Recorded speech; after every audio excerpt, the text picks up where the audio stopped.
dans l'environnement de GIMP. GIMP est un logiciel gratuit de traitement de l'image qui pourrait aisément se comparer à Photoshop Éléments qui lui est payant. Pour ceux qui connaissent Photoshop, vous trouverez des éléments similaires. Dans cette première capsule, nous allons vous présenter l'interface du logiciel. Tout d'abord, comme tous les logiciels, vous trouverez en haut les menus Fichier, Édition, Sélection, Affichage, Images, Calque, Couleurs, Outils, Filtres, Fenêtres et enfin LED. Quand on ouvre le logiciel GIMP, on se retrouve avec plusieurs palettes qui n'est pas toujours aisé à manipuler.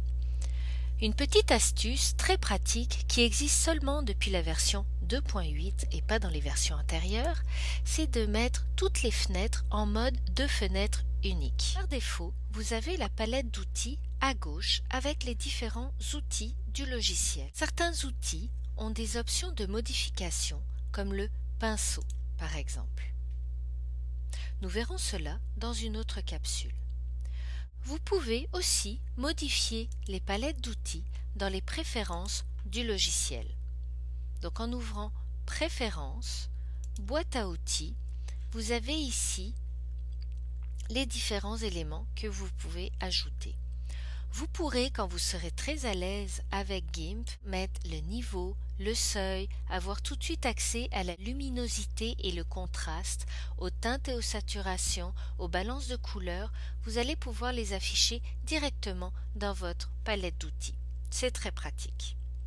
Vous avez ici les couleurs. Vous pouvez choisir des couleurs par rapport à la saturation, le rouge, le vert, le bleu, et aussi mettre des couleurs de référence. Donc si par exemple ici je veux du fuchsia, du vert, je vais pouvoir avoir ma palette de couleurs.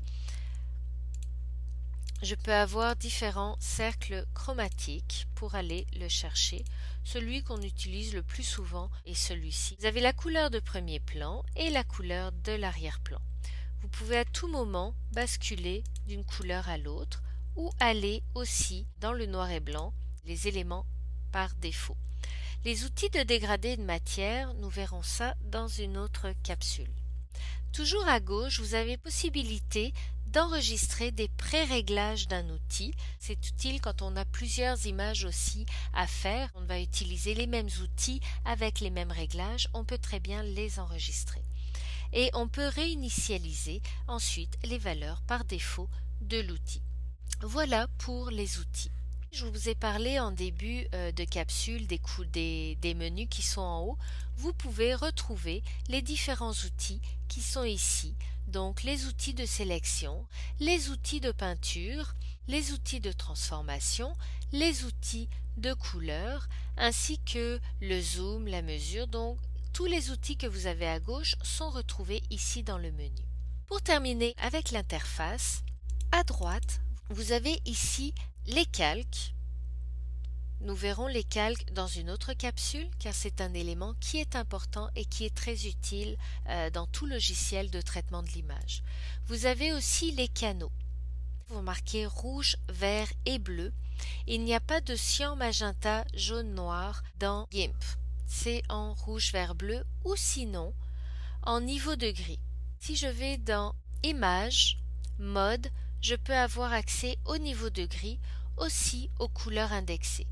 Vous avez aussi quelque chose qui est très pratique, c'est l'historique d'annulation. Si jamais j'ai oublié, par exemple dans ce cas-ci, d'enregistrer mon image en couleur avant de faire la transformation en niveau de gris, je vais pouvoir revenir en arrière. Dans les préférences, vous pouvez aussi modifier le nombre maximal de niveaux d'annulation. Sur chaque fenêtre, vous pouvez très bien aller, ici on a comme tous les fichiers de la même manière que nous avons en haut. Ici, vous pouvez fermer l'onglet, ajouter des choses ou supprimer des choses. Ou ici, je peux décider de fermer l'onglet, d'aller dans Dégradé et les retrouver ici. Voilà ce qui met fin à la première capsule sur le survol de l'interface de GIMP.